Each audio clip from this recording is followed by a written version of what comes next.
Diario Amanecer, lo nuevo en periodismo. Adquiere tu periódico en el Estado de México.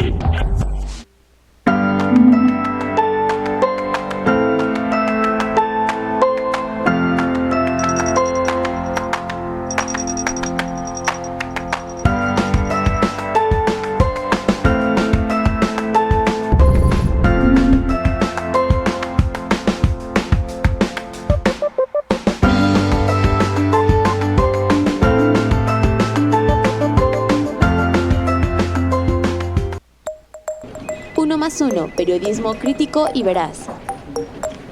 Adquiérelo en tu puesto de periódicos, brindándote información día con día. 1+1, periodismo crítico y veraz.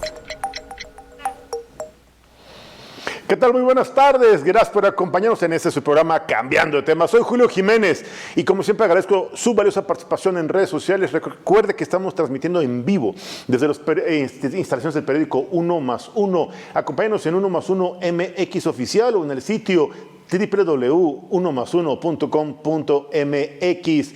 Bella tarde de jueves, una tarde de jueves asoleada con mucho tránsito, sin lugar a dudas, con mucha información, sobre todo en el carácter legislativo, en el ámbito económico, en el contexto internacional, en el ámbito político y legal. Platicaremos en esta mesa de análisis de esta tarde con el prestigiado periodista y analista político don José Alam Chávez sobre un tema interesante de gran relevancia en el Estado de México, sobre todo con el secretario general de Gobierno, don Ernesto Nemer Álvarez. Platicaremos con la doctora Diana Cristal González Obregón sobre un tema que ha generado polémica. Le dictan un segundo auto de vinculación a proceso a Emilio N. Sí, efectivamente, ahora ya no fue por el escándalo, pues efectivamente, sobre esta empresa brasileña, sino ahora por la compra de una empresa chatarra agronitrogenados. Y bueno, pues ya con 2 autos de formal prisión, esta vinculación a proceso es una realidad que tendrá que enfrentar procesalmente en el interior del centro penitenciario Emilio N., quien fuera exdirector de Pemex en la administración de Enrique Peña Nieto. Tal parece que cada día y a mayor medida pues está más cerca la posibilidad de que la lista de presuntos responsables en diversos actos de corrupción, y dije presuntos responsables, pues de la pasada administración de Enrique Peña Nieto empiezan a salir los nombres y se empiezan a abrir las carpetas de investigación. Platicaremos con la directora general de Diario Amanecer y de Grupo 1+1, la doctora Karina Rocha Priego, sobre temas coyunturales también en el Estado de México, la situación en Metepec, la desafortunada comparecencia de la presidenta municipal allá en el Congreso del Estado de México. También abordaremos un tema de carácter tributario. El SAT, a partir de enero, empezará la persecución, requerimiento y sanción de aquellos contribuyentes, aquellas mujeres que vendan bienes, productos o servicios a través de aplicaciones, plataformas digitales o en redes sociales. También vamos a abordar un tema coyuntural, sin lugar a dudas, un tema que genera pues debate y polémica, un tema de salud. Esto y mucho más, aquí en Cambiando de Tema. Acompáñenos, iniciamos. A continuación, Cambiando de Tema con Julio Jiménez, el nuevo rostro de la información, aquí a través del diario 1+1 Nacional. Porque la información es poder. Usted tiene una cita de lunes a viernes para contrastar todas las opiniones. Todas las voces tienen eco en Cambiando de Tema con Karina Rocha y Julio Jiménez. Los nuevos rostros de la información. Con una batería de grandes analistas e invitados de alto nivel, porque en 1+1 sumamos puntos de vista. De lunes a viernes, 14:30 horas centro, a través del diario 1+1, crítico y veraz. Ya tarde de jueves. Y bueno, tenemos en la línea telefónica al prestigiado periodista y analista político, don José Alam Chávez Jacobo. ¿Qué tal, José? ¿Cómo estás? Buenas tardes. Estimado Julio, me da mucho gusto saludarte y obviamente a todo el auditorio del periódico 1+1 allá en la Ciudad de México. Pues quien dudaba de la experiencia, de la trayectoria y del gran conocimiento político y de la gran capacidad que tiene don Ernesto Nemer Álvarez, pues se confirman 42 años en el ejercicio público del actual secretario de Gobierno del Estado de México, José. Así es, pues todo quedó también confirmado porque ayer, como bien lo dices, el secretario general de Gobierno, Ernesto Nemer Álvarez, recordó a través de sus redes sociales una fotografía en la que aparece junto al entonces gobernador Jorge Jiménez Cantú, donde también señaló que ayer, hace 42 años, inició su carrera en el servicio público en el Estado de México. Claro. Y a partir de ahí, pues obviamente vino a la memoria de la clase política del PRI, de otros sectores que no estaban al tanto, y de los analistas políticos, por ejemplo, el caso de hoy en la columna Callejón Informativo. Pues recuerdo que este hecho que hace público el secretario de Gobierno, Néstor Nemeth, es propicio para analizar que nos encontramos en una coyuntura importante rumbo a la definición de la candidatura a gobernador del Estado de México en año y medio, y tú sabes que todos los políticos, sobre todo considerados profesionales, pues no hacen nada sin ninguna intención. También yo creo que quiere dejar ver que es un hombre con trayectoria política, con experiencia en la administración pública, y bueno, en esos 42 años ha tenido la oportunidad de estar de cerca con al menos 10 gobernadores a partir de Jorge Jiménez Cantú, con los cuales ha tenido interacción o ha ocupado cargos importantes, pues uno de ellos, Emilio Chaizo Chemor, con quien acompañó en el gobierno federal como Procurador Federal del Consumidor, como director del IFE, como secretario de Gobernación, aunque antes de la Secretaría de Gobernación estuvo aquí en el Estado de México ya como gobernador. Después lo acompañó a la Secretaría de Gobernación en la época de Ernesto Zedillo Ponce y León como presidente de la República. Luego regresó al Estado de México, estuvo en el gabinete de César Camacho Quirós, de Arturo Montiel Rojas, y también en esos 42 años de trayectoria que él destaca, también hay que decir que ha estado cerca en dos momentos de sucesión de la gobernatura, uno de ellos en el 2011, cuando pues fue mencionado como un posible aspirante. Sin embargo, en aquella ocasión quedó como candidato del PRI Erubiel Ávila Villegas, quien venía de ser presidente municipal de Ecatepec. Así Sin embargo, fue clave en las negociaciones porque al ganar la gobernatura, Erubiel Ávila lo invitó a iniciar el gobierno como secretario general de gobierno en un afán de mostrar negociación y equilibrio en los grupos internos del PRI, aunque dejó esta secretaría de gobierno una vez que Enrique Peña Nieto, con quien había trabajado aquí en el Estado de México, lo invitó a incorporarse al gobierno federal como subsecretario de Desarrollo Social, una vez que, les lo repito, Peña ganó la presidencia de la República. Y desde esa posición volvió a posicionarse tanto en esa dependencia como número 2 de Rosario Robles Berlanga, como con José Antonio Meade Curibreña, y después de ahí pasó un rato a ser Procurador Federal del Consumidor. En esas dos dependencias se movió mucho por el Estado de México y aspiró nuevamente a un segundo momento por la definición de la candidatura a gobernador en el 2017, que finalmente resultó electo Alfredo del Mazo. Pero también en las negociaciones que tanto caracterizan al PRI, pues le fue muy bien a Ernesto Nemeth porque pues fue dirigente estatal del PRI y después fue coordinador general de la campaña de Alfredo del Mazo, y tan buena fue la relación y la coordinación entre ambos personajes, que fue colocado en la lista de candidatos del PRI a diputados federales plurinominales, en el que estuvo pues poco tiempo, porque recordemos que a finales de septiembre de 2020, Alfredo del Mazo lo invita nuevamente a regresar al Estado como secretario general de gobierno, y ya nos ubicamos en la época actual. Desde esta posición pues aspira, o bueno, es mencionado su nombre junto a otros como un fuerte aspirante a la candidatura a gobernador que se definirá en año y medio. Entonces por eso yo planteaba hoy, mi estimado Julio, que el próximo año cumplirá 43 años en el servicio público y se encontrará frente a dos circunstancias. Una, que en este 43 año como servidor público salte de la Secretaría de Gobierno a la candidatura de gobernador del Estado de México, o bien que le toque ver otro proceso, cómo se define en favor de otro aspirante, y pues vea llegar un nuevo gobernador del Estado de México, ya sea emanado del PRI o de un partido político distinto. Claro, efectivamente.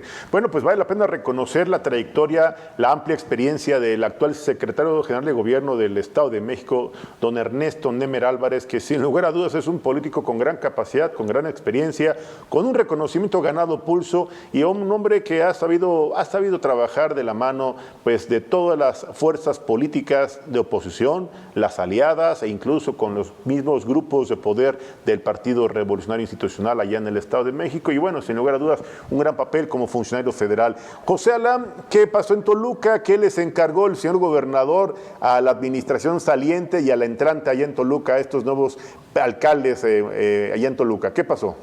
Fíjate que el día de ayer también fue muy relevante en términos políticos.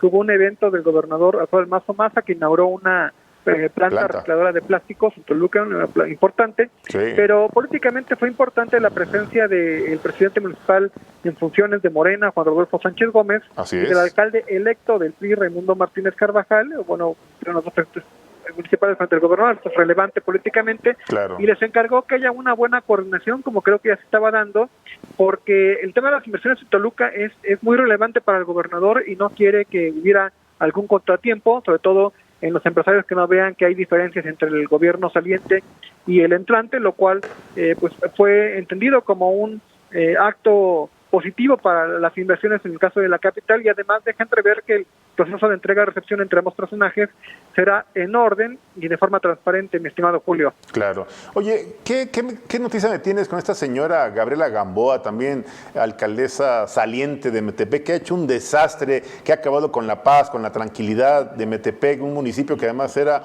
uno de los municipios más bonitos, pues un lugar mágico, un pueblo mágico? Hoy, pues, ¿qué ha pasado después de este escándalo de violencia allá en la Feria Metepec 2021? Tengo entendido que por ahí clausuró un festival Quimera, ¿es correcto esto, José? Fíjate que pues lo que tú dices pues, fue muy comentado acá en el Valle de Toluca. Sin embargo, el Festival Quimera continuó hasta el final. Ayer fue clausurado precisamente por Gabriela Gamboa, la presidenta municipal. Lo que se suspendió fue la feria de Metepec, de la presentación de artistas, el palenque y lo que se le conoce como el Teatro del Pueblo. Claro. Luego de que pues el crimen organizado había colocado 2 mantas en las que pedía a los artistas que no se presentaran para evitar un derramamiento de sangre. En un inicio no se atendió este llamado, se presentó el grupo denominado Banda La Adictiva, sí, en el Teatro del Pueblo, y en la madrugada, cuando salía de Toluca, pues el camión en que se transportaban fue baleado, recibió diversos balazos, y en las horas siguientes el empresario de la feria dio a conocer que se cancelaba toda la presentación de artistas en lo que se le denomina el palenque y el Teatro del Pueblo de esta feria. Aquí pues obviamente hay visiones en contra de la presidenta municipal, voces que van más allá porque el tema, como tú lo sabes como un experto en materia jurídica, pues el tema del combate al crimen organizado no corresponde a los municipios, sino más bien al Estado y a la Federación. Y bueno, también en el Estado, en los últimos días hubo un ataque a balazos, un atentado en contra del fiscal regional en la zona sur del Estado de México, pero hace meses también había habido otro ataque contra un alto mando de la Fiscalía, y por eso sumado al tema de la presencia del crimen organizado, pues sí, también habla de que se está dejando de hacer una tarea en materia de prevención de índice delictivo o combatir a estos grupos desde otro ámbito de gobierno que no es el municipal. Ok, pues sin lugar a dudas, como bien refieres, y es correcto, el tema de seguridad, pues en estos temas de delincuencia organizada son competencia federal y estatal. Sin embargo, la paz social, la seguridad, la violencia en Metepec se desató a partir de la administración de Gabriela Gamboa, pésima administración de esta señora. Morena llegó a acabar, reitero, con la paz, la tranquilidad y la seguridad y el desarrollo, la inversión en este bello municipio del Estado de México, José. Pues habrá que ver ya cómo estamos a mes y medio de que concluya esta administración, y hay mucha expectativa con el próximo presidente municipal, que es de la coalición PRI-PAN-PRD, Fernando Flores Fernández, y pues ya podremos revisar si realmente hay un cambio sustancial. Se habla de que Jesús Mansur será el próximo comisionado de Seguridad Pública, un hombre que ya fue jefe de la policía en la administración municipal que encabezó David López Cárdenas. Es correcto. José, como siempre es un gusto platicar contigo, agradecido por tus valiosos comentarios. ¿En dónde te seguimos? Compártenos, por favor. Claro, los invito a que me sigan en Callejón Informativo, y en mis redes sociales estoy arriba, @ como José Alam en Twitter, y en Facebook como José Alam Chávez Jacobo y Callejón Informativo. Perfecto. Don José Alam Chávez, prestigiado periodista, líder de opinión, analista político de Canal Mexiquense y además amigo de 1+1. Gracias, José. Excelente tarde. Excelente tarde para todos. Gracias. Bueno, pues ya escuchó usted los comentarios, la información que se genera en el Estado de México, la trayectoria, y bueno, pues obviamente tal parece que se perfila don Ernesto Nemer Álvarez como uno de los personajes, pues yo diría con mayores probabilidades para ser uno de los candidatos por parte del PRI para ser aspirante al gobierno del Estado de México. Tenemos también ya en este enlace semanal vía Zoom a la directora general de Diario Amanecer y de Grupo 1+1, a la doctora Karina Rocha Priego, quien tengo el gusto de saludar esta tarde. Doctora, muy buenas tardes, qué gusto saludarla. ¿Cómo está usted? Igualmente, don Julio, buenas tardes. Pues ya aquí estamos como todos los jueves, con muchísimo gusto, como siempre. Gracias, doctora. Siempre un gusto saludarla. Pues mucha información en el contexto del Estado de México, temas relevantes, temas de debate, temas de preocupación, violencia, debate político, arrebato legislativo e incluso a veces imposiciones de partido. ¿Cuál es su posición al respecto, doctora?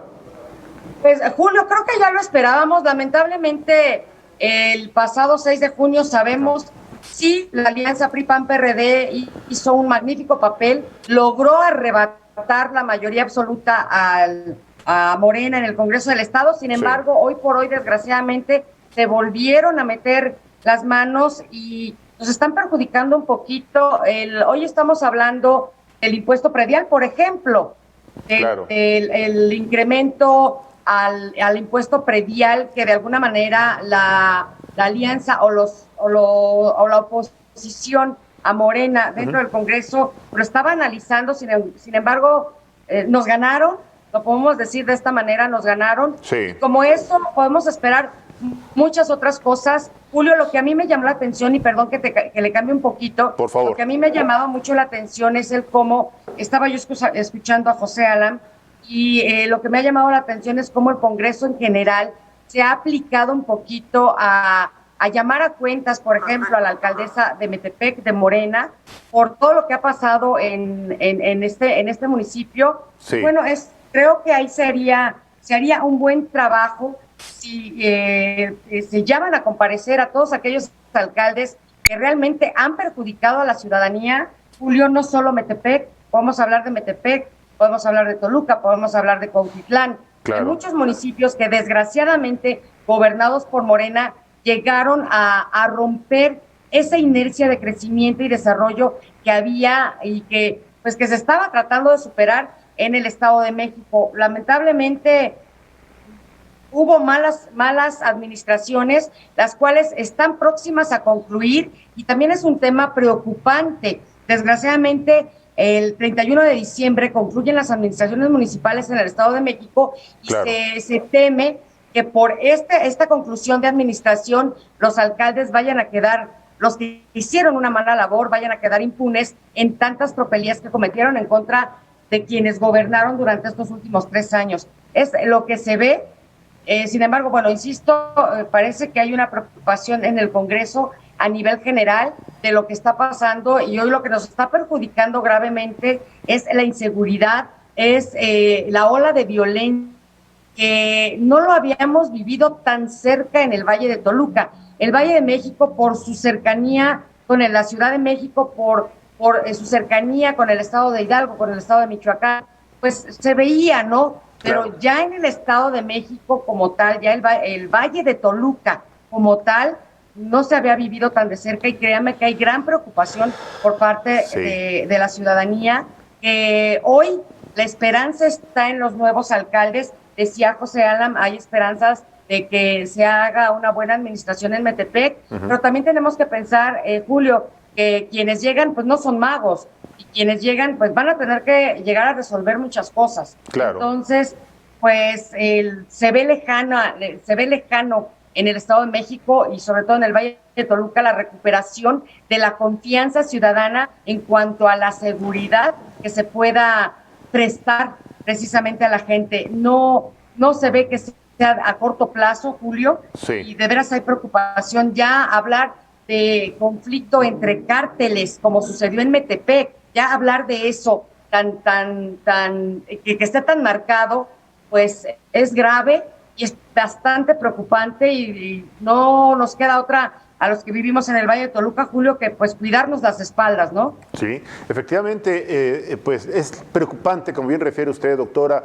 La ciudadanía pues ha vivido momentos de violencia a partir del 6 de junio, cuando Morena pierde este municipio de Metepec. Concretamente, hubo varios actos de violencia que no se veían, que no se tenían conocimiento al respecto, y finalmente los comentarios de los propios empresarios, de los habitantes de Metepec, en donde han han percibido cómo el aumento de la presencia de grupos de la delincuencia organizada, las extorsiones, los secuestros, los asaltos y la presencia de grupos de la delincuencia organizada se han empezado a incrementar a partir de la llegada de este personaje allá en la presidencia municipal? Hay que reconocerlo. Digo, finalmente habrá que hacer un recuento de todos los daños ocasionados, pero bueno, la realidad es esa. Estoy totalmente de acuerdo. A quien pudiéramos señalar como responsable de lo que sucede en Metepec, sin lugar a dudas, Julio, es Gabriela Gamboa. Ella le abrió la puerta de alguna manera a la delincuencia organizada. No podemos decir que no sabemos o que ignoramos o que quién sabe. No se veía tan de cerca. Sí. Sabíamos de círculos delictivos que operaban no solo en Metepec, también en Toluca, que también sufrió una alza en la inseguridad, pero Metepec fue muy marcado. Lo comentábamos el martes pasado, Julio, lo comentábamos, sí. Por el simple hecho de ver quién es ella, de dónde viene y quiénes la apoyan, lo que sucedió el 6 de junio, por ejemplo, los grupos de choque que llegaron a romper la elección, a pretender romper la elección, Julio, pues no eran del Estado de México, venían de Aguascalientes, venían de Jalisco, y entonces ahí empieza uno a atar cabos y decir, ahora nos damos cuenta por qué el conflicto que se dio por la feria, pero no fue tanto por la feria, hay que ver el fondo, qué vendió, qué ofreció esta señora y qué ganó con lo que vendió, con lo que ofreció. Definitivamente ella se debió haber llevado algo a la bolsa para que pudiera haber abierto las puertas como lo hizo, y lo hizo, desgraciadamente lo hizo mal, porque echó a pelear a dos grupos delictivos que, si bien tenían presencia, Julio, de alguna manera estaban tranquilos, no había mayor problema, no se temía que salir a la calle y que se topara uno con una balacera, ¿verdad? Así es, claro. Estaba más o menos controlado. Sin embargo, a raíz de esto, pues definitivamente que la responsable es Gabriela Gamboa, y tiene que aclarar qué fue lo que pasó, y ella tiene que rendir cuentas de lo que sucedió en la feria de Metepec. Comentábamos también el martes, dimos a conocer a través de las páginas de Uno Más Uno y a través de www.unomasuno.com.mx la balacera que se suscitó después de uno de los conciertos en el primer día de la feria, que se suponía ya debía haber estado cancelada, y que esta señora se amachó y dijo, me vale, no se cancela, la fiesta sigue, porque así lo dijo, la fiesta sigue. Se suscitó una balacera. Afortunadamente no se reportaron ni heridos ni muertos, pero imagínense nada más ustedes el ambiente que se vivió. Eran las 4 de la mañana y se escuchaba la balacera. Esto fue incluso después de que el grupo La Adictiva sufriera el atentado contra sus unidades. Tampoco hubo heridos, tampoco hubo muertos, pero no deja de ser un aviso grave. Entonces, los ciudadanos son los que están en medio, los ciudadanos, gente inocente, que pudo haber perdido la vida por una estupidez, Julio, por una voracidad de la todavía alcaldesa de Metepec, y eso es algo que las autoridades estatales deben de meter las manos, no dejarla ir nada más porque ya terminó la administración y bueno, más ya que se vaya, ya no hay problema, nada. Ella tiene que rendir cuentas y tiene que pagar por lo que se suscitó, porque el resultado no nada más es la violencia, Julio, no nada más son los atentados, el resultado es la economía. ¿Cuánta gente no perdió hasta por haber comprado un boleto de un concierto que se canceló? Y esa gente que está perjudicada hoy económicamente, ya de por sí el Estado de México y todo el país está sufriendo un descenso económico bastante grave. Con esto, imagínese usted lo que va a pasar con toda la gente que invirtió para poder participar en la feria, que haya perdido su dinero. Ya tenemos un nido de delincuentes, Julio, pues este se va a acrecentar, este va a crecer, este nos va a perjudicar todavía más, y no hay quien dé la cara. No, yo no he visto un comunicado o algo en donde Gabriela Gamboa dé la cara y diga, se va a reponer el dinero, se les va a pagar, se les va a reembolsar y vamos a resolver. No ha habido nada. Entonces es otro problema que se suma a la inseguridad, que se suma a la delincuencia, Julio, y créame, es triste que no haya quien haya dicho que se va a proteger a los ciudadanos, que se va a cuidar, que se va a hacer algo por lo que está sucediendo. Gabriela Gamboa se va, sí, se va, pero deja a las células operando, porque ella les abrió la puerta, porque ella se los permitió, porque ella seguramente, digo, habría que comprobarlo, Julio, pero no podemos dudar que la señora se haya sentado y haya llegado a acuerdos que a ella le beneficiaron, que pudieron haber beneficiado económicamente y que perjudicó a todos los demás, y que eso es lo que estamos hoy viviendo. Ella se va, pues que rinda cuentas. Pues aquí está el análisis, el razonamiento, la reflexión y la conclusión que nos comparte la directora general de Diario Amanecer y de Grupo 1+1, la doctora Karina Rocha Priego. Doctora, ¿algo más que desee agregar? Solo que me regale un minutito, Julio, cambiando un poquito de tema. Por favor.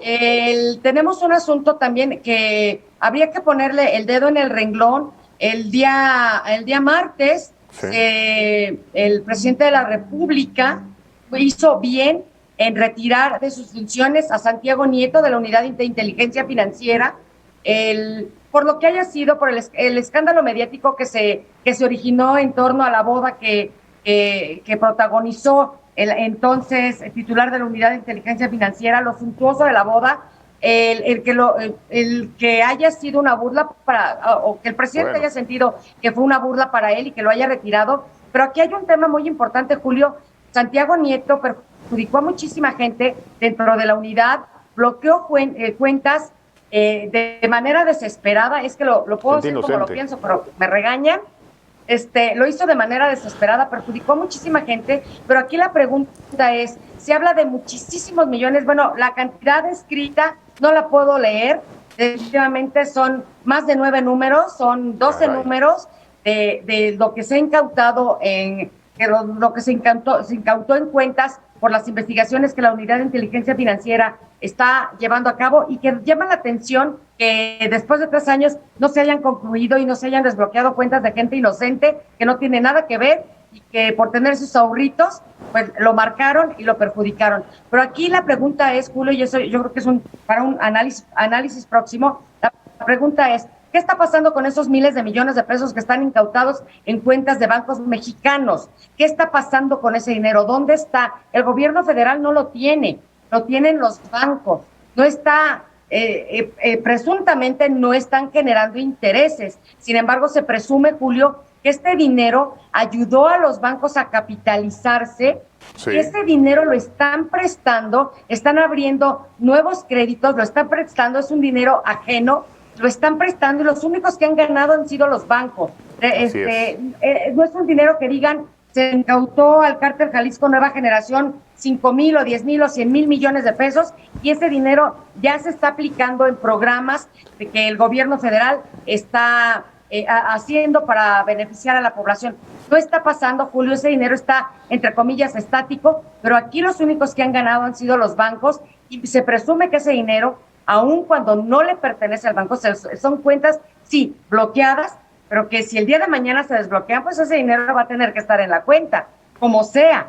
Y si lo están utilizando los bancos, si están generando intereses sobre intereses de un dinero que no les corresponde, también habría que preguntar qué va a pasar ahí. Porque bonito chiste, a mí me incautan mi cuenta, me quitan 100,000 pesos, no los puedo utilizar, pero no los utiliza el gobierno, pero entonces, ¿quién los está utilizando? No creo que estén ahí nada más paraditos, guardaditos. Yo creo que los bancos están lucrando con un dinero que no les corresponde, que están prestando dinero, que están abriendo créditos, sobre todo hoy, cuando la gente está más necesitada. Así es. Bueno, el día que se descongelen las cuentas o el día que el gobierno federal quiera tener ese dinero, ¿qué es lo que va a pasar? Habría que analizar muy a profundidad qué es lo que está pasando con esos tantos miles de millones de pesos. Ya no digamos las cuentas que están incautadas en Estados Unidos. Estamos hablando en dólares y bueno, las cuentas se multiplican. Es correcto. Pues ahí está otro análisis y muy importante en el contexto político, esta decisión del presidente de la República que incluso hoy en la mañanera retoma, y bueno, pues él confirma que él no está de acuerdo en las excentricidades ni en los excesos de sus colaboradores. Y bueno, pues reconoce la labor mientras estuvo al frente de la UIF Santiago Nieto, pero descalifica por completo las conductas excesivas y las excentricidades de sus colaboradores, y ya reitera el presidente de la República que no las va a apoyar. Ya vamos a ver a qué esperar. Claro, y sí fue un gran punto a favor del presidente. Créame que de esta destitución, Julio, yo creo que era la piedrita en el zapato de la administración federal, porque si bien es cierto que Santiago Nieto inició con el pie derecho su administración, la realidad es que a los pocos meses sacó las uñas y empezó a perjudicar a muchísima gente. Siento que fue empezando por empresarios que los tenía contra la pared, y creo que fue la piedrita en el zapato que llegó a colmar la paciencia al presidente, y que nada más buscó un pretexto, y el pretexto perfecto fue la boda suntuosa de Santiago Nieto, además de sus declaraciones de que se iba a casar en otro país porque México era muy inseguro. Entonces, pues bonita ayuda le dio el ex titular de la Unidad de Inteligencia Financiera al presidente, ¿no? Flaco favor, sí. Pero ¿qué tal, doctora, que a lo mejor ya lo contratan en el Senado de la República? Tal vez lo invitan. Pues está en veremos. Eso se supo el día de ayer, Julio. Así es. Y se habló, fíjese que no se habló de una contratación, me llamó la atención, porque se habló de un rescate. Se dijo el día de ayer que el senador Ricardo Monreal, que para mi gusto es una persona bastante centrada, bastante preparada, y que creo no cometería un error. Para mi gusto sería un error muy grave llevarse a Santiago Nieto, porque Santiago Nieto no es querido. Santiago Nieto sembró mucho odio, sembró mucha indignación entre la población que fue afectada, entre los empresarios.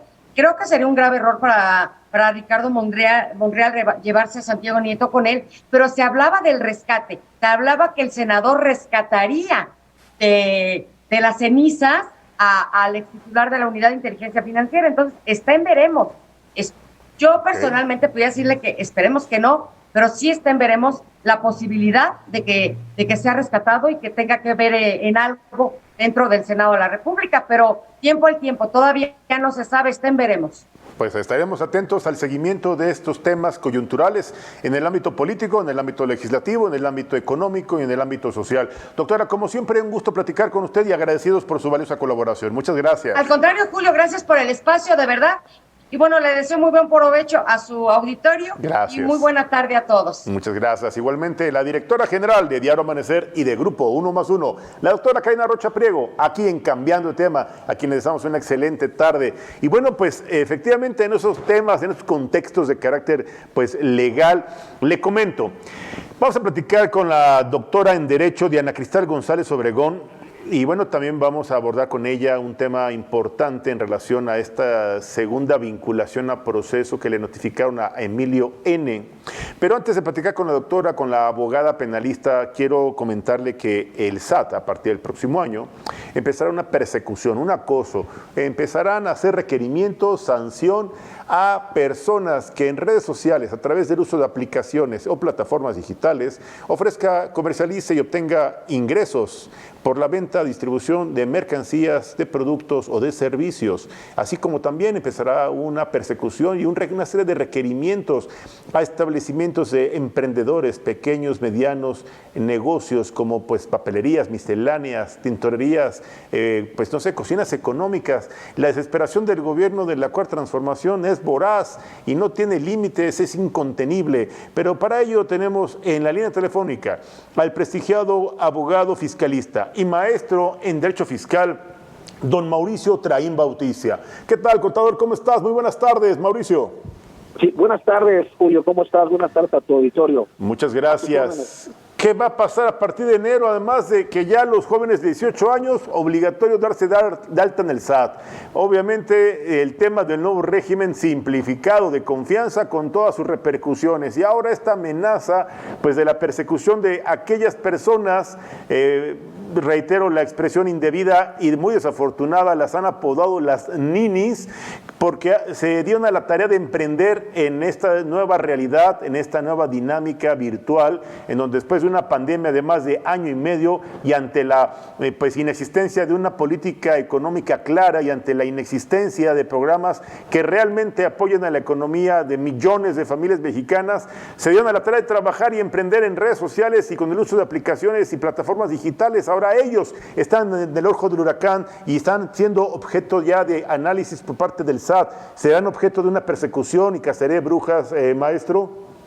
No, fíjate, Julio, ahí es un tema verdaderamente importante para el gobierno mexicano, Okay. que todos los que ejerzan un trabajo ilícito, que en este caso es de estas personas apodadas de esa forma, mujeres que han emprendido por las necesidades que se han tenido en esta economía de nuestro país y tan golpeada. Pero entonces, en ese sentido, es primeramente obligatorio que todos los ciudadanos mexicanos que ejerzan un trabajo ilícito cumplan con sus obligaciones fiscales.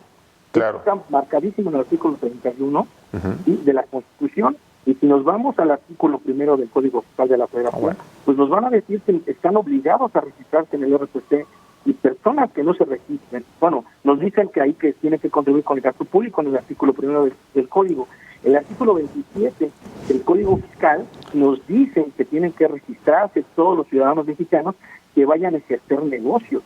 Entonces, está más que claro que estas personas deben cumplir con sus obligaciones. Ahí sí yo no considero que sea una cacería de brujas ni de menos, simplemente que todos deben de contribuir con el gasto público y que cumplan sus obligaciones.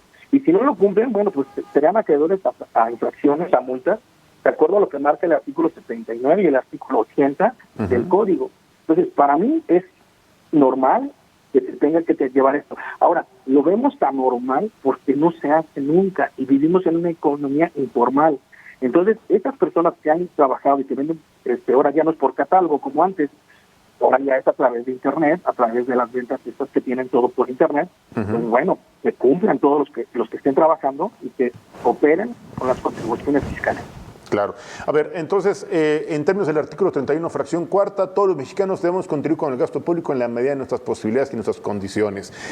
Maestro, aquí la pregunta de nuestro amable auditorio en redes sociales, que estamos platicando con el prestigiado abogado fiscalista y maestro en Derecho Fiscal, don Mauricio Traín Bautista, sobre un tema en donde, bueno, pues ya a partir de enero empezarán los requerimientos, empezarán obviamente esta exigencia de cumplir con sus obligaciones fiscales de estos pues contribuyentes, que en muchos de los casos forman parte de la economía informal. Pero bueno, maestro, yo le preguntaría, y todos los tianguis que se ponen a lo largo y a lo ancho de la capital de la República Mexicana y a lo largo y a lo ancho de todo el país, y a esos, ¿quién los regula? ¿La delincuencia organizada? ¿Quién los administra? ¿Los líderes de los propios tianguis? Estoy de acuerdo contigo, Julio.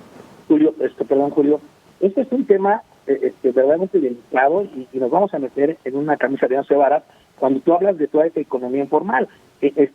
Actualmente en nuestro país hablamos que es más del 50% de la economía informal, la población económicamente activa vive en esta economía informal. ¿Qué tendríamos que hacer? Bueno, pues es una labor titánica y alguna vez hasta utópica. Comienza a manejar que todas estas personas que trabajan en estos mercados sobre ruedas o tianguis o seminuevo, gente que se presta toda esta información, claro, pues sí, se tiene que regular a través de todos los mecanismos que está haciendo la autoridad. Claro. Desafortunadamente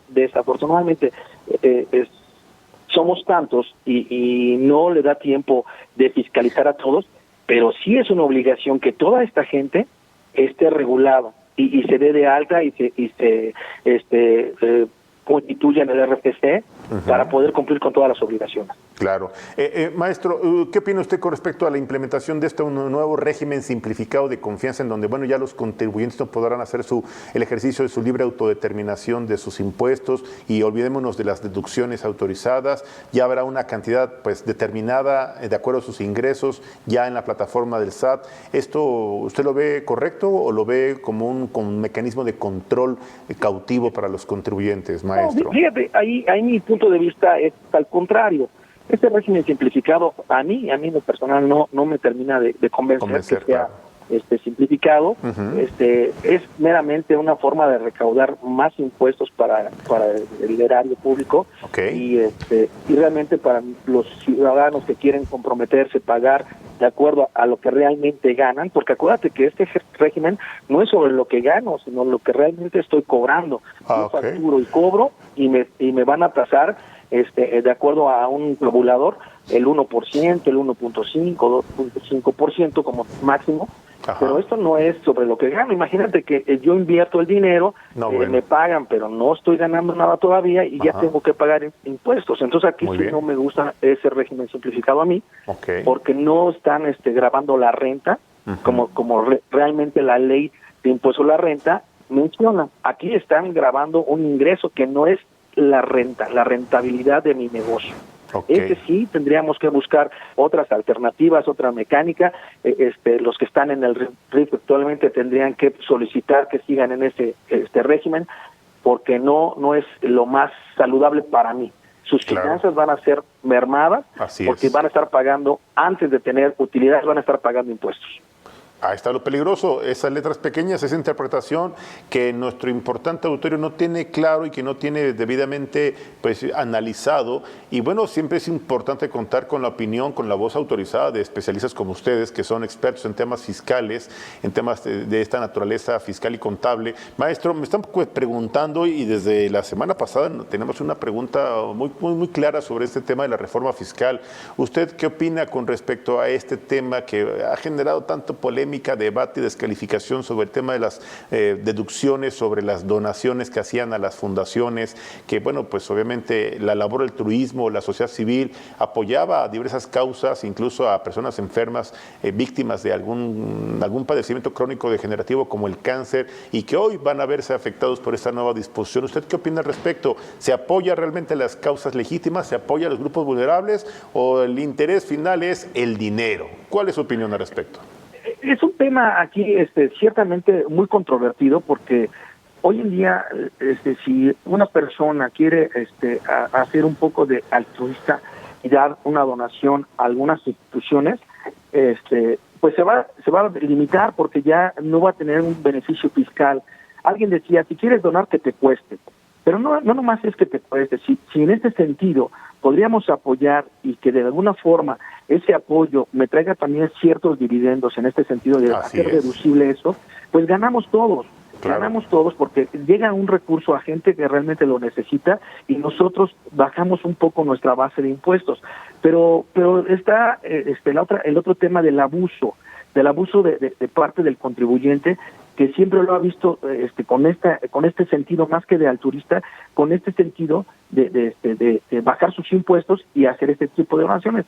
Hay muchas instituciones que verdaderamente sí tienen esta principal función de ayudar al más necesitado, y digo, pues qué mejor que seguir apoyando Obrador este tipo de cosas, y porque es un lema que él está manejando mucho, que se ayude al más necesitado. Entonces, lejos de apoyar a este tipo de empresas, nos están limitando o las están limitando. Entonces, que siga este canal, que siga apoyando a los que más necesiten, y que busque todos estos mecanismos, y que no lo limite a través de reformas que inhiben el apoyo. Y en este otro momento, pues deberíamos que se pongan más regulaciones a estas empresas que están recibiendo donativos, que se vigile a ellas, más no que se limite.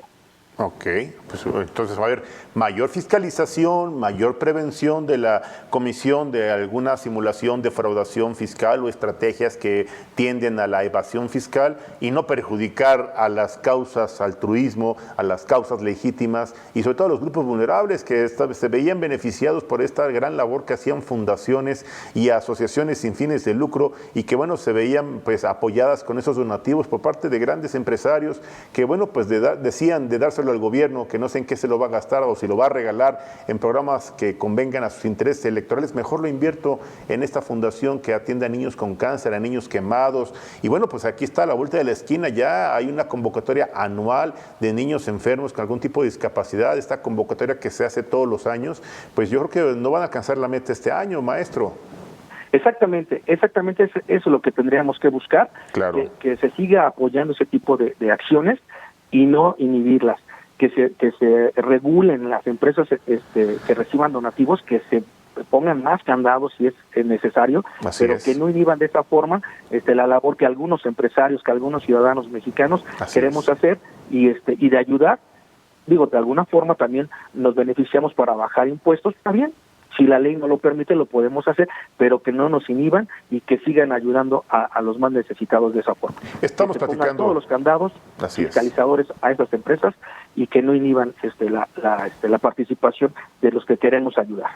Estamos platicando sobre un tema muy importante y preocupante para nuestro amplio auditorio, para los contribuyentes que nos están viendo y escuchando a través de 1+1 MX oficial y las redes sociales y el sitio oficial www.1más1.com.mx. Estamos platicando con el experto, abogado fiscalista y reconocido contador público certificado, don Mauricio Traín Bautista. Maestro, nos están cuestionando en redes sociales si usted puede aclararnos el tema de este famoso aviso de permanencia del famoso régimen de incorporación fiscal RIF, en donde, bueno, yo no quiero incorporarme, no quiero que me incorporen al régimen simplificado de confianza, quiero permanecer en el RIF. Según yo, hasta el 31 de agosto, aquellos que estaban activos, después del 31 de agosto, todos pasan en forma automática, físicas y morales. ¿Es correcto esto o solo personas morales, maestro? Solo personas morales que no rebasen 35 millones de pesos en el último ejercicio. Y las personas físicas tienen la opción. Hay una opción, no están obligados. Así es. Tendría que hacer un escrito en los primeros días del próximo año 2022 hablamos, para poder decir yo quiero seguir permaneciendo y con los beneficios del régimen de incorporación fiscal. Ese es un escrito que hay que hacer, seguramente en los transitorios o nos darán las reglas más precisas del próximo año. Perfecto. Para poder hacer ese escrito. Muy bien, entonces sí hay una claridad en este supuesto en cuanto a las fechas de quién estaba hasta el 31 de agosto y claro, obviamente es obligatorio para personas morales. Personas físicas tendrían que hacer su escrito ante el SAT, pero si yo soy una persona física que al 31 de agosto no estaba en activo, no estaba dado de alta y me tuve que dar de alta posterior, de manera automática nadie me salva, maestro, paso a formar parte del nuevo reciclo, ¿es correcto? Sí, exactamente. Hay un tope hasta el 31 de agosto de este año, que tenemos esa opción. Una vez que se rebasa esa fecha, pues ya pasamos en automático al nuevo régimen. Caray, pues ni modo, habrá que esperar las consecuencias, habrá que enfrentar las decisiones de este gobierno que tal parece, pues ya aprobó el presupuesto de egresos. ¿Qué opina al respecto de esta aprobación en la madrugada con más de 300 reservas que seguramente van a negar y que va a pasar en los términos y condiciones como así lo planteó el presidente de la República? ¿Cuál es su opinión, maestro, en materia de presupuesto y gasto público? Ya se tenía el conocimiento de que los legisladores iban a aprobar todas las propuestas que había hecho el Ejecutivo. Ya se tenía esos antecedentes y como bien sabemos, muchas veces se aprueban este tipo de reformas, este tipo de cambios, cuando menos el pueblo lo está esperando, cuando menos sabiendo muchas veces que no hay muchos beneficios, no hay muchas garantías para los contribuyentes, para los que vamos a estar aplicando estas leyes. Desafortunadamente, tendríamos que estar más preparados y buscar siempre mejores condiciones y como siempre decimos, hay que buscar siempre a los expertos para que recibamos apoyos y beneficios. Bueno, y aprovechando la oportunidad de tener a un experto en temas fiscales, en temas contables, yo quiero pedirle al maestro Mauricio Traín Bautista, reconocido abogado fiscalista, por cierto, que nos comparta sus redes sociales, en donde lo pueden consultar nuestro importante auditorio, en donde pueden acercarse con usted para incluso seguirlo o incluso consultarlos de ser necesario. Con todo gusto, Julio, te dejo mi página de internet. Por favor. Radmon, www.radmon.com.mx. Ok. ¿Lo puede repetir deletreado, maestro, si fuera posible? Con todo gusto, es radmon.com.mx. Perfecto. Ahí pueden consultar al maestro Mauricio Traín Bautista, prestigiado abogado fiscalista y contador público certificado, que bueno, pues amablemente nos ha aclarado varios temas, dudas e inquietudes que tenía nuestro importante auditorio de 1+1. Y bueno, pues estaremos molestándolo en próximas fechas, porque los temas en materia fiscal, contable, pues se generan momento a momento y el debate y el desconocimiento siempre es un tema que vale la pena consultarlo con expertos como usted, maestro. Muchísimas gracias. Es una excelente tarde. Gracias a ti. Gracias. Muy bien, hasta luego. Gracias. El maestro Mauricio Traín Bautista, prestigiado abogado fiscalista. Quiero comentarle ahora sí, retomando el tema penal, la coyuntura política y jurídica.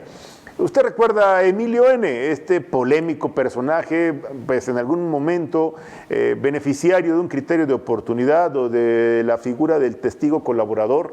Sí, efectivamente ese sujeto que fue tendencia en redes sociales después de la fotografía que publicara una periodista que también estaba relacionada en una lista que él aparentemente presentó a la Fiscalía, en donde, bueno, pues señalaba a diversos personajes del ámbito político, empresarial, los medios de comunicación como beneficiarios de presuntos actos de corrupción, en donde este señor señaló que eran pues parte de esta red de corrupción del gobierno de la administración de Enrique Peña Nieto, en donde, bueno, escándalos con empresas brasileñas, como pues obviamente podemos encontrar ahora también el tema con la compra de esta empresa pues basura, agronitrogenados, y ya le notifican formalmente una segunda vinculación a proceso, esta medida cautelar que pues, el señor se encuentra hoy en prisión preventiva justificada.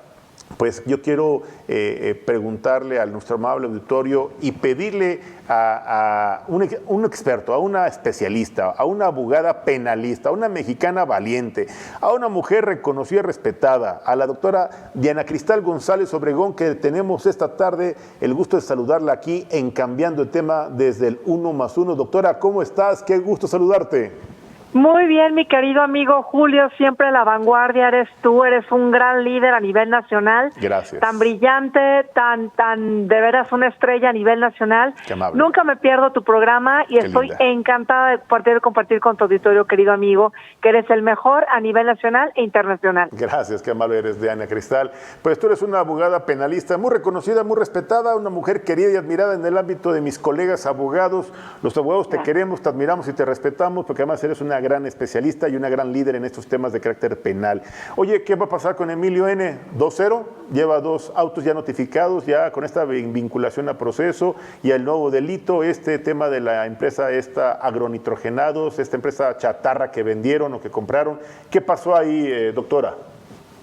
Mira, efectivamente la Fiscalía, aclarando siempre, ¿verdad?, que es de acuerdo a la información que tenemos todos con acceso a terceros y de manera pública, claro, pero para compartir y aclarar para tu auditorio de manera correcta, con tu fino apoyo. Claro que sí, pues el procedimiento penal aquí ha avanzado, nos queda claro que ya no hay un criterio de oportunidad, que la Fiscalía ya no piensa continuar con el mismo, y que Emilio M. está ahorita siguiendo un procedimiento ordinario, que obviamente tiene que cumplir ciertos requisitos. Uno importantísimo es la vinculación a proceso. Pero algo muy importante, mi querido amigo Julio, que tú lo sabes que estuve en la redacción del procedimiento penal mexicano, es que antes de la vinculación a proceso y después de la misma, se puede pedir, que ya fue el caso, la prisión preventiva, ya sea oficiosa o la justificada. Muy bien. Y en este caso la Fiscalía puede, de acuerdo a las investigaciones, argumentando siempre con la parte fáctica, los medios de prueba y acorde al riesgo que se está justificando, pues solicitar las medidas cautelares que sean necesarias. Esto es parte del procedimiento ordinario, esto es permitido, y a mí lo que me llama la atención es que recién vimos todos con acceso público y a terceros que hay un ofrecimiento de parte de Emilio N., entendemos todos como así se publicó, de un monto para reparación del daño. Yo en este punto quiero enfatizar, mi querido amigo Julio, porque tú sabes que yo de las abogadas penalistas soy la que más enfatizo esto para poder beneficiar a las víctimas, que aquí las víctimas somos todos nosotros como sociedad mexicana. Luego entonces analizamos que me parece muy atinado que independientemente de la medida cautelar se esté ofreciendo este monto de la reparación del daño. Sin embargo, me parece que lo que debe hacer ahorita la Fiscalía ante esta decisión o este ofertamiento esta oferta de la defensa o del imputado, quienes quiera sea, de acuerdo al caso en particular, pues la Fiscalía, lo que yo humildemente sugiero es que avance de manera muy importante, no solamente en el tema de las medidas cautelares, querido Julio, sino también en poder determinar cuál es el monto cierto o el monto aproximado de la reparación del daño. Porque aquí lo que se publicó fueron que se ofrecen 5 millones de pesos, pero es importante que hay delitos que admiten perdón. Hay delitos en los que puede haber, por ejemplo, cierto monto de reparación del daño acorde a los hechos. Y aquí lo que debe hacer la Fiscalía ya urgente, Julio, es a todos los actos de investigación para tener ante los jueces determinado un monto cierto o a un aproximado de la reparación del daño. Esto es muy importante porque fíjate que yo visualizo, tú sabes que el procedimiento abreviado no es un derecho para la defensa, pero es una oportunidad para que se pueda solucionar un conflicto penal y no tener que llegar a juicio cuando el imputado acepta su responsabilidad. Yo humildemente sugeriría, mi querido Julio, para la defensa y para el propio Emilio N., que pudiera empezarse a visualizar una estrategia ante esta oferta de la reparación del daño, pero no en este monto que, perdón, a mí se me hace demasiado bajo, por todo lo que implica el daño integral para la reparación integral de los delitos por los cuales se está investigando, para que se pueda visualizar un procedimiento abreviado donde, si bien es cierto, puede haber una reducción de la pena, que no siempre es el mínimo, puede ser un poquito menos de la pena que normalmente le pueden pedir en ordinario, me refiero, o sea, no siempre se reduce al mínimo la pena, puede ser más, de acuerdo al 202 del Código Nacional, y sí retomar la parte de la reparación, porque justicia, Julio, tú lo sabes, no solamente que la persona esté privada de la libertad, justicia es que se le repare el daño a la sociedad, y la sociedad estamos sartenados, estamos ensangrentados, y lo que implica justicia también es que se repare el daño a las víctimas, y las víctimas somos las y los mexicanos. Entonces, esta es la estrategia que yo visualizaría en este tema cuando ya hay una propuesta de reparación del daño, y a la Fiscalía lo que urge es trabajar en este rubro, pero también en los delitos, porque ya no hablamos aquí de un acuerdo, aquí hablamos ya de un procedimiento ordinario y es indispensable por el tipo de delitos que no son nada básicos, son bastante delicados, que empiece la Fiscalía a tener una estrategia mucho más avanzada para encaminar hacia el cómo va a resolver un conflicto penal, mi querido Julio. Así es, ahí está el tema de la inquietud. Ya se hablaba, pues ya es público, que la defensa, los abogados de Emilio N. iban a solicitar, pues iban a apelar esta medida cautelar, e incluso iban a solicitar la audiencia de revisión de medidas cautelares, e incluso iban a continuar con este procedimiento de garantizar la reparación del daño y reunirse con Pemex, con funcionarios del gobierno.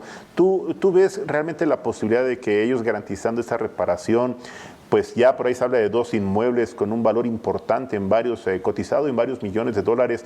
¿Crees que con esto el señor pueda recuperar su libertad y salir tan impune y tan contento y tan confiado como espera? Claro, yo creo, mi querido Julio, que la apelación, vamos a decirlo, es un recurso que es permitido dentro del procedimiento penal acusatorio, legalmente se puede hacer, ¿no? Como lo puede hacer cualquier otro imputado. Así es. Lo que sucede aquí es que hablamos de una argumentación que también todos conocimos de manera pública, de lo que se dijo en medios, ¿no? Por parte de la Fiscalía, y yo creo que los argumentos de la Fiscalía sí son bastante sólidos, sí son bastante importantes, y ahí me llamó mucho la atención lo que dijo la Fiscalía, y creo que les asiste la razón también en esto, cuando dijeron, bueno, es que en política criminal, cuando hay este tipo de delitos y se tienen ciertos antecedentes, como es en este caso de Emilio N., versus otros casos que tienen delitos parecidos, con la misma peligrosidad, ¿por qué actuar de manera incongruente, de manera diferente en uno o en otro? Claro. Y yo creo que lo que sí lamenta e hirió mucho a la sociedad es que pues hubiera una pasarela, ¿no? Como podemos decir humildemente, en restaurantes, y no cualquier restaurante, de una persona que está investigada. Yo creo que la Fiscalía sí tiene argumentos importantes. Comprendo y respeto la presunción de inocencia de Emilio N., por supuesto. Me parece que tienen buena defensa. Sin embargo, creo que los argumentos de la Fiscalía sí son contundentes, querido Julio, en ese sentido. Okay. Yo me enfocaría, si fuera la defensa, más que en esta apelación, en de manera urgente redireccionar esta investigación hacia una forma de solución. Inclusive te la adelanto, yo, o sea, si fuera su defensa, le diría a Emilio N., esto vamos a tratar de que se resuelva con un procedimiento abreviado. Que el abreviado, Julio, es para todos los delitos, implica forzosamente el pago de la reparación del daño, y además implica que se reduce el proceso y por lo tanto no será necesario alargar el tema de la reparación del daño. El tema de la medida cautelar. Yo no me enfrascaría como defensa en el tema de la medida cautelar, porque los argumentos de la Fiscalía son sólidos y además entiendo, públicamente se ha dicho en su momento, pues que hay otras líneas de investigación, ¿no? Entonces, yo me enfocaría, si fuera defensa, en decir, a ver, ¿cómo voy a resolver un conflicto penal? ¿Cómo voy a cortar el tema de la prisión preventiva? ¿Cómo voy incluso a ver el tema de la reparación y dar una sentencia que inclusive pudiera ser, te digo yo como litigante en materia penal, tú me conoces, Julio, que soy estratégica y muy dinámica, enfocarlo hacia un procedimiento abreviado. Lo que sí me llama la atención es que la reparación se me hace mínima, Julio, por todos los hechos que de manera pública conocemos todos, y yo creo que sí debe la Fiscalía trabajar en un monto que realmente sea el proporcional y justo por el tipo de delitos. Así es. En la lista de los personajes que este señor, exfuncionario federal, exdirector de Pemex, mencionó a un excandidato del PAN a la presidencia de la República, habló precisamente de Ricardo Anaya. Ricardo Anaya pues ya está citado para el próximo año, ya la última audiencia que se difiere para el próximo año, y ya el juez ordenó su comparecencia personal. Él venía compareciendo a título virtual, o al menos así lo venía intentando. ¿Tú ves realmente que pueda ser objeto de una detención y que pase a acompañar en el interior reclusorio a Emilio N., este señor Ricardo Anaya? ¿Tú así lo visualizas, doctora? Mira, yo sí considero que existe ahí un peligro. No considero incorrecto, sí considero que es adecuado el que él pueda presenciar de manera virtual la audiencia. En ese caso, de lo que, insisto, conocemos todos, ¿verdad? De manera pública y con acceso a terceros, yo no creo que en este caso particular de Anaya se hayan acreditado, como en este otro, elementos indispensables del riesgo a efecto de que puede estar privado de la libertad. Más aún cuando pues existe esta posibilidad de poder estar presente de manera virtual.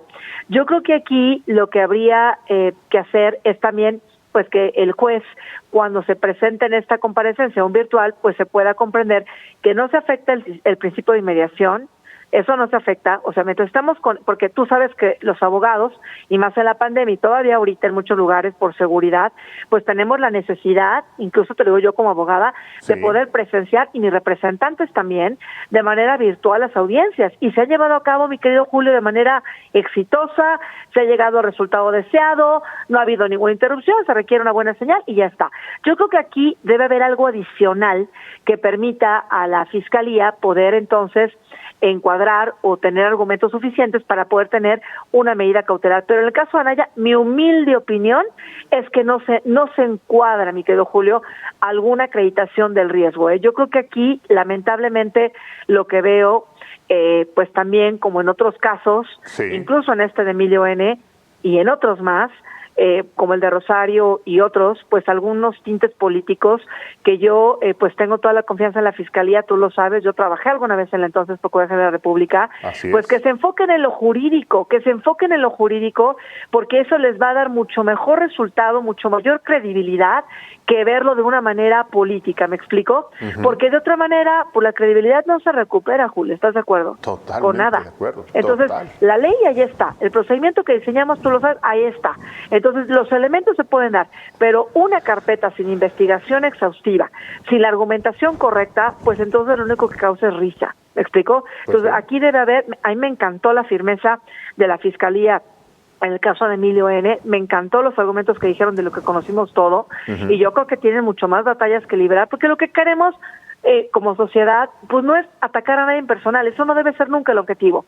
Tú lo sabes, el objetivo debe ser que prevalezca el Estado de Derecho, y que nadie esté sobre la ley, nadie, me refiero a nadie, ningún funcionario, ni de los que está ahorita en el gobierno, ni de los que estuvieron, ni de nadie, porque eso va a dar confianza al gobierno, decir, oye, aquí se aplica el Estado de Derecho y no debe haber preferencias ni políticas ni personales, porque somos un país, Julio, tú lo sabes, y creo que a mí lo que me entristece es que México, caray, es el mejor país del mundo, tiene la gente más linda del mundo y estamos divididos, Julio. Eso me parte el alma. No debe ser así. Terrible situación que hoy vive el pueblo de México en esta polarización, en esta división de ideas, de opiniones, de intereses y a veces de convicciones ideológicas y partidistas. Doctora Diana Cristal, ¿dónde te pueden seguir? ¿Dónde te pueden consultar? ¿Dónde pueden estar atentos a tus publicaciones? Sé que das conferencias, sé que impartes talleres. ¿Dónde te pueden seguir, doctora? Muchas gracias, mi querido Julio. Yo estoy encantada, de verdad, para mí es un verdadero honor. Eres un líder a nivel nacional, 1+1 es extraordinario, y yo me siento muy agradecida que siempre con la verdad, siempre con la ley en la mano, pues me permites opinar para la mejor información y correcta, acorde al Estado de Derecho, a tu queridísimo y ya, pero de miles de personas, millones de personas que te escuchamos todos los días y te admiramos, mi querido Julio. Gracias, doctora Diana Cristal González Obregón, te mando un fuerte abrazo y te deseo una excelente tarde como siempre. Yo también, y muchas bendiciones para ti, tu auditorio, mi querido amigo. Muchas Un abrazo gracias. y bendiciones. Muy amable. Pues ya escuchó usted Gracias, hasta luego. el comentario, el análisis, la reflexión y la conclusión de una experta, de una mexicana, de una mujer valiente, de una profesional del derecho, la doctora Diana Cristal González Obregón, que bueno, efectivamente nos hace todo un análisis y una explicación amplia y yo diría muy clara de la situación legal de estos personajes de la vida política.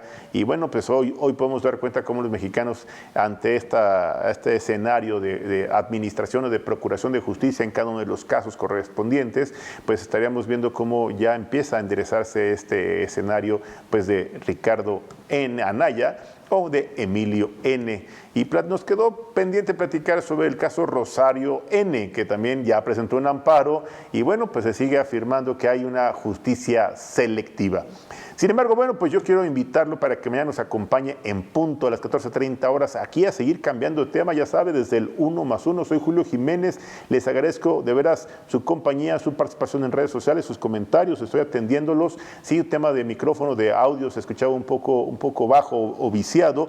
Quiero aprovechar para agradecer especialmente a mi gran equipo de colaboradores, al ingeniero Miguel Zelaya, a la licenciada Tania Acosta, al licenciado Israel Muñoz, a nuestro coordinador general en jefe de investigaciones periodísticas, don Raúl Ruiz Venegas, así como a la contadora pública María Isabel Mejía Sánchez, y particularmente al presidente editor de Grupo 1+1, al doctor Naim Livien Cawi, así como a la directora general de Diario Amanecer y de Grupo 1+1, a la doctora Karina Rocha Priego, por su amistad, por su apoyo, por su respaldo, reitero, para que todos juntos hagamos de este proyecto una realidad y la podemos poner a su disposición y a su amable consideración todos los días. Soy Julio Jiménez, les deseo una excelente tarde, sígase cuidando, seguimos en pandemia. Muy buen provecho, hasta mañana, gracias. Porque la información es poder. Usted tiene una cita todos los lunes y jueves para contrastar todas las opiniones. Todas las voces tienen eco en Cambiando de Tema con Karina Rocha y Julio Jiménez, los nuevos rostros de la información. Lunes y jueves, 14:30 horas, a través del diario 1+1.